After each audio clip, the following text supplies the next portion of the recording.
first, what about like when a parent needs a break during the day, right? Like what are your thoughts on letting the iPad babysit for a little bit, or, you know, getting into like YouTube wherever they want, or Netflix? What advice do you have for parents, and kind of what are your thoughts on kind of free range of the iPad? Yeah, I'm a pretty big fan of technology, and my kids have heard me say thousands of times that the internet is the watershed event of my entire life. I believe in the tool. Of course, everyone worries about overuse. So here's how I see it. For parents who are working or parents who need time, and we all do, it's worthwhile to have your kids have something to look forward to. So rather than just sort of indiscriminate use at all times, plan in the morning with your kids. Okay, what do you want to watch today? Is it, you know, this series on Netflix? Is it the Harry Potter movies again? Is it the extended version of Lord of the Rings, my family's favorite? Okay, let's pick a time of day when that's going to happen. What do you need for it? Popcorn? Should we cut up the fruit? Should we get the blankets out? Like, have them look forward to it. And then when 3 o'clock comes, guilt-free, go do the thing you need to do, and your kids can give themselves that enjoyable time. A lot of times what happens is when there's sort of a free range and there's sort of this babysitting attitude, like, okay, well, just, I'm on the phone, just go do that. They actually get bored of screens. Screens are not endlessly entertaining.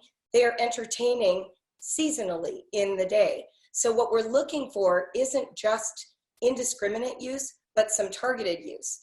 Now, there can be days, and my sons will tell you, their favorite days in memory are times when I said, okay, today, you guys can play all day, compete with each other, beat your levels, there's no end in sight. They loved those days, but they loved them because those were special days, not because that was the habit of the family. So that's how I see screens. And having a huge list of things they can do online is helpful. You know, certain YouTubes that you've vetted, science stuff they might not think to look up themselves. So do a little research and give them some options. So what I'm hearing then, really, and that leads into my next question, is that scheduling is important, and saying if we get this and this and this done at, you know, from this hour to this hour, part of the schedule is you get free time, and here are your options for your free time. So with that, what does a typical day look like, at least for you? I think that's interesting. Yeah, so anyone who's a fan of mine will know I'm not a huge fan of schedule, but I am a big fan of routine. Schedule to me is sort of at 9 we wake up, we start math at 9:30, we finish at 10:30, and you can become a bit of a slave to that and then very frustrated when your kids don't have the same energy level every day at 9:30. So we set up a routine kind of the way that we eat. So we wake up when we wake up. You know, if you have teenagers, let them sleep in. This is a rare moment in time where they can just sleep in.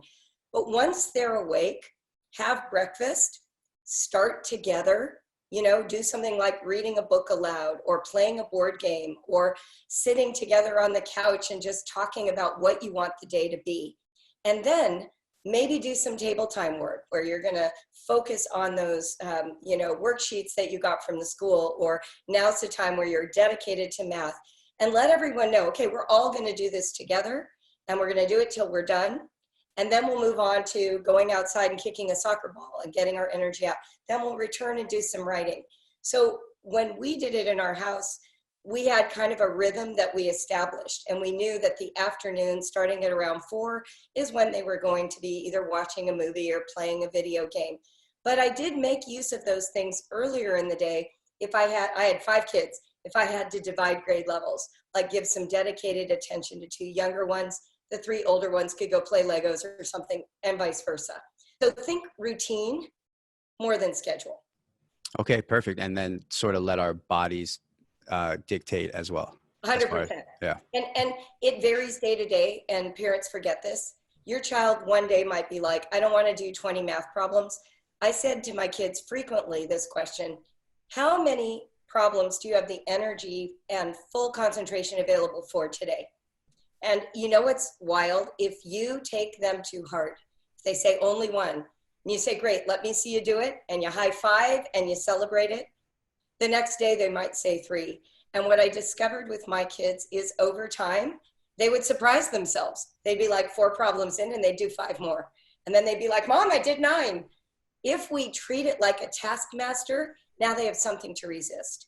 So let them know you're their partner. Let them know that you believe in them and that you're going to support them. And for those of you who have, kids who've done sports, this. There are some practices where they're just totally dialed in and scoring right, left, and center and passing the ball well.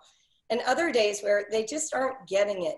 So you don't push them as hard. So you want to pay attention to that sort of undulation in their Yeah. energy level. No, that's great points. And I think that, schools really just can't do that. And that's why we're not used to it. They really can't, Right. as much as they try to individualize, it's hard, but it reminds me of personal training, really, where if you have a good personal training, on some days they realize, like, look, we worked out really hard yesterday and you pushed it. And today it's okay to listen to your body and chill a little bit. Yes, it's Yeah. like marathon training. I'm a marathon runner. You don't run a longer run every day. There are rest days. There's a day when you only go 2 miles and you build up to only one long run a week. So one of the math suggestions in our community is to create a marathon schedule where your kids know they're building up to this big goal. Like, I'm going to do 50 problems on one day, but you build it up over time, and they have days off, and they have days where they only have to do 3 problems. And even if they want to do more, you say, no, you need to rest your mind for tomorrow. You treat it like there's an end goal, not just a grade to achieve. And I think that's what school sometimes creates, is this pressure to achieve instead of this accomplishment that is out there for them to suddenly realize. And that's the opportunity of homeschool for sure.